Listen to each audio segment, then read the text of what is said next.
All right. So to get started, let's go ahead, first of all, talk about what we're going to cover here today. One of the first things that I want to talk about is architecture. How does the AttackIQ platform work? So we'll take a look at it from a high level and architecturally how it functions.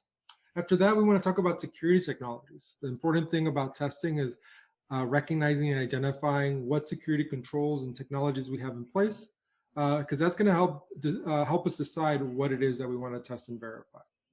After that, we're going to talk about what it takes to actually set up your environment, what integrations are required and how to set those up. And then finally, we'll talk about the assessment planning stages. For the purposes of today, we're going to go only into stage one, which is going to be the basic smoke test and just running an assessment to get you started.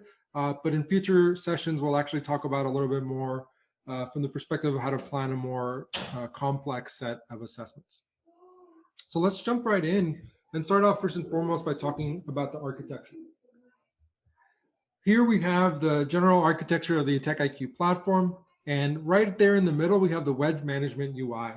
All that really means is the Chrome browser or any kind of browser to access the platform itself, because we are a SaaS product, and you're going to access our platform here on the right. As you go through the product and use it, and just note that all the functionalities that we walk through are available via the REST API as well.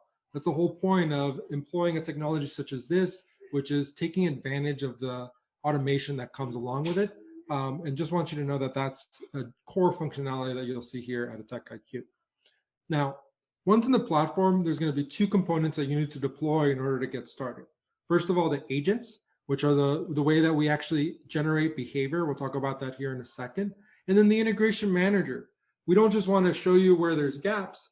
We want to actually also integrate with your security technologies and give you the context from that perspective as well. Let's talk about the agents first. So the agents are essentially a process that runs on the local machine. Agents can sometimes be a scary word in organizations, but I want you to know that our agents are not your typical agents. What do I mean by that? We're not a protective agent, which means we're not constantly doing work and taking up resources. That's what organizations are typically worried about and why there's pushback. And we're not generating that type of behavior. Because we're a testing technology, we're sitting there passively making a simple web request, just checking in. To be a little bit more specific, we're calling in using port 443, using TCP over TLS. So from that perspective, the connection is encrypted. These agents don't listen or receive any communication at all. And once they're checking in, they're essentially ready to do work for us. Our agents do not hook into the kernel, and it's all software. So from that perspective, again, not that you're not going to get the typical pushback that you get in organizations. I think one of the key part here, Jose, to mention would be that agent only goes 443 over TLS to register or even communicate back to your SaaS platform, right? Yeah, so the way that the agent functions is it talks back to the platform using TLS over port 443. As it communicates back to the platform, it checks in. It doesn't actually receive any communication at all. Every agent upon installation is provided a unique identifier or a key that it uses to check in, and that's how we're able to associate it with your tenancy. So as you get hands-on here with virtually testing and AttackIQ, you're going to be providing your own unique tenancy, and as you deploy that agent, it's going to be specifically assigned to that tenancy, and upon check-in, will only be available to you. And we manage that through a unique key that is given to every agent. The common question, Jose, we see is that if I have an agent issue, so let's say if a malicious actor get into my operating system and they're actually compromising the agent itself, would that be alerted? Would I be able to see that in any way in your platform? Yeah, so that's, at AttackIQ, we're absolutely taking measures to ensure that the agent cannot be tampered with. But at the same time, I'm not going to say that we're breach proof, right, to a certain degree. So I think the important point to note is that we have measures, such as key-based authentication, the ability to make an engine, shut itself off, and mechanisms to ensure that scenarios are executed by our only scenarios from our platform are executed by these agents. So there's definitely measures that can be taken that we take to ensure the security of these agents. But from that perspective, right, it's better to proactively test than to not have nothing at all. So Not sure that's the answer you're looking for there, Victor, but that's kind of, I don't want to, I don't want to say, yeah, of course we have implementations that we're secure, right? That's what everyone Right. says. I don't Yep. agree with that. That's good. That's good. Yeah. Hey, let's keep it honest, right? Solution or maybe a firewall. And then it'll actually talk to the SIM, which is supposed to aggregate these results, and then verify that that context is appropriately being forwarded from the technology to the SIM as well. The SIM is typically where the SOC focuses on, where all context should live. So from that perspective, by verifying the security pipeline, we can ensure that your security controls and process are working effectively tomorrow, just like they are today through this process here at AttackIQ. Yeah, so an agent is actually a machine that we've selected to test within your environment. So these are machines that are either highly critical, the crown jewels of the environment. We want to make sure that they're hardened and that the controls are working effectively. So the agent is going to be a service or a process that runs on these machines that's going to enable us to do testing. Now, if we compare that to something like the integration manager, that's actually going to be provided to you in one of two ways.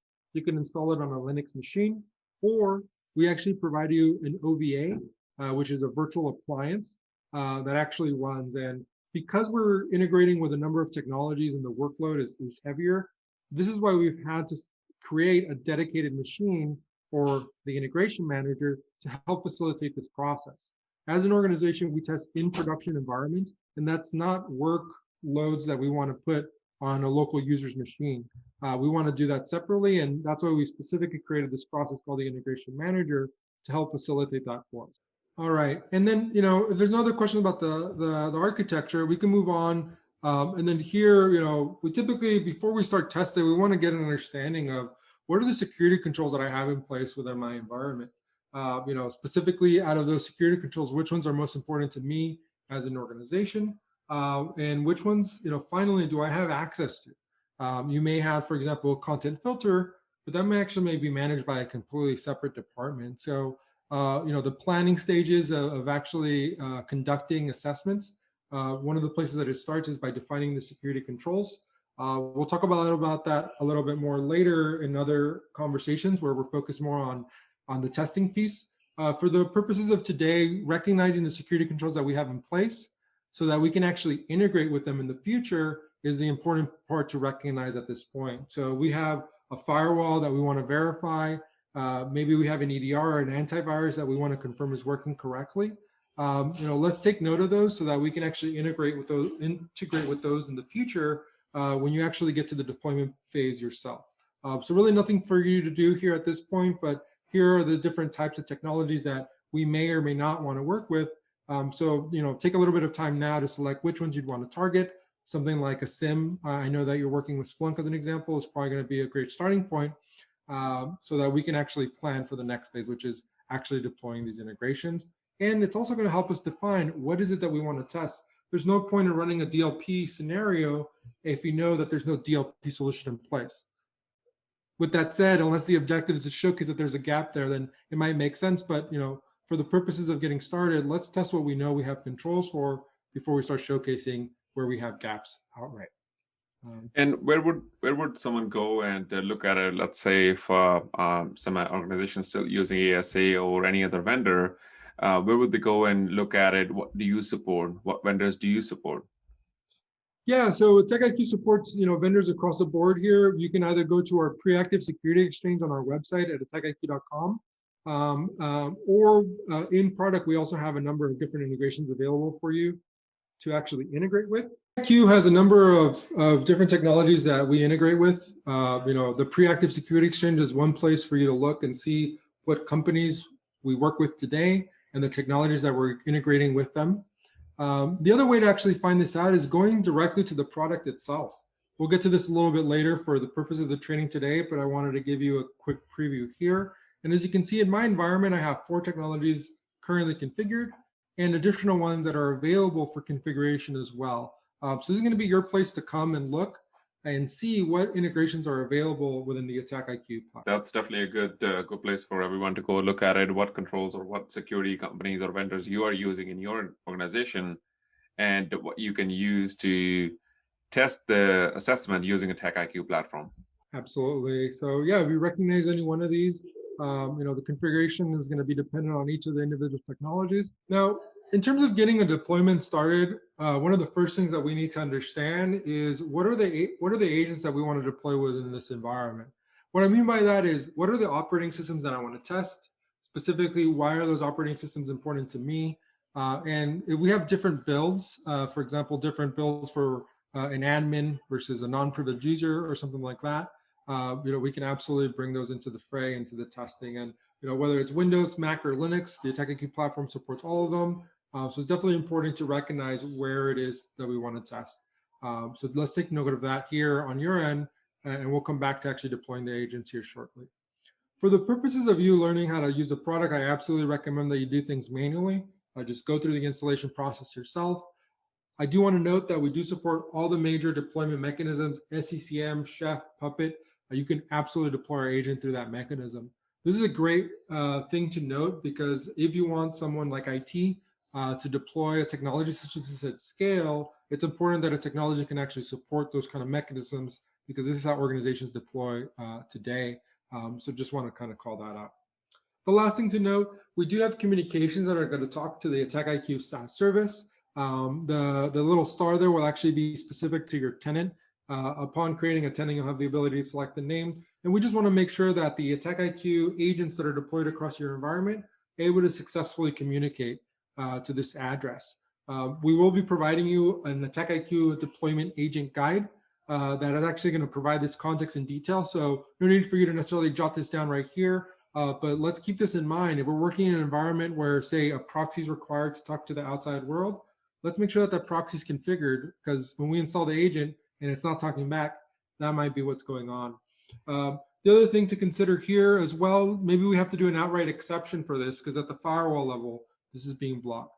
So the important piece is, let's make sure that we talk to the appropriate teams and ensure that access to this site is available, so that when we get to the agent installation piece, we don't have any problems from that perspective. Now, depending on the technology that you're working with, we may have to do some local adjustments. If we want to test just the firewall as an example, this step would not be necessary. However, if we plan on testing with endpoint technologies here, these adjustments are absolutely necessary. What we're going to ask you to do here is to either provide a whitelist to the directory or the processes, as you can see there at the bottom. Why is it that we're asking you to do this? So the reason that we want to apply these whitelists is because we want to have the ability to actually stage ourselves for the purposes of testing while not being mitigated prior to that. And what we're going to do here is we're going to use this safe space depending on what our testing objectives are. So what do I mean by that? When we look at something like the first directory here, the FireDrill agent scenarios, what we're going to do here is we may use this safe space depending on the objective. So one example might be dropping Mimikatz outside of this directory, because our objective is to test that antivirus is appropriately quarantining that file when it's dropped anywhere outside of this safe space. However, we may want to run Mimikatz from this safe space to make sure that the technology is able to appropriately identify that we're currently injecting into memory and stealing credentials, as an example. So that's exactly just one example of how we leverage and use this safe space in order to be more granular and specific about what we're testing within a customer's environment. These are, again, things that you don't have to necessarily note right here. It'll be part of the agent deployment guide, but definitely let's make sure to apply these whitelists if we know that we have endpoint technologies that could potentially be interrupting our processes. Any other questions here?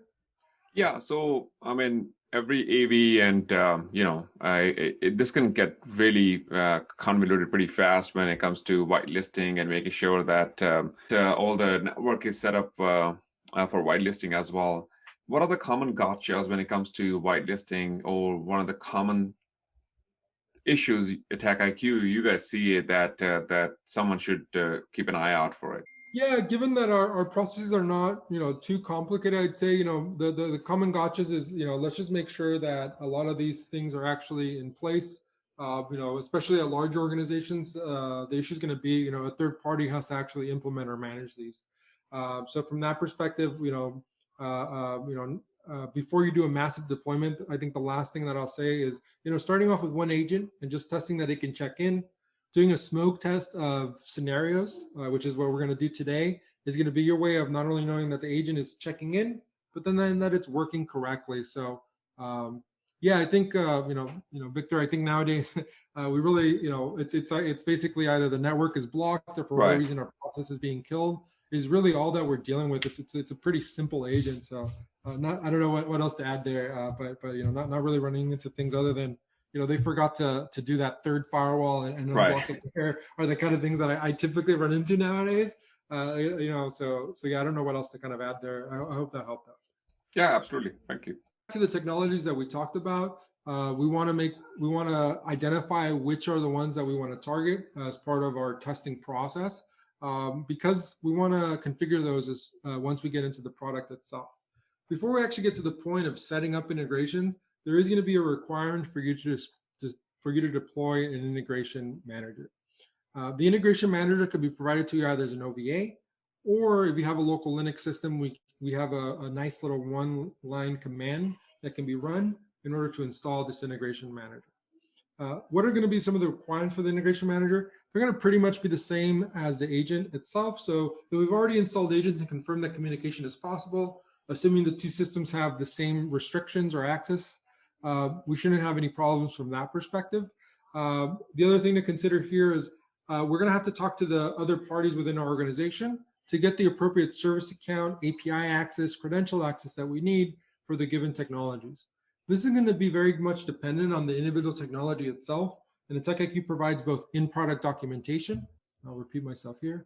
AttackIQ provides in-product documentation in our knowledge base, where you can actually take a look at deployment guides for each and every one of our technologies.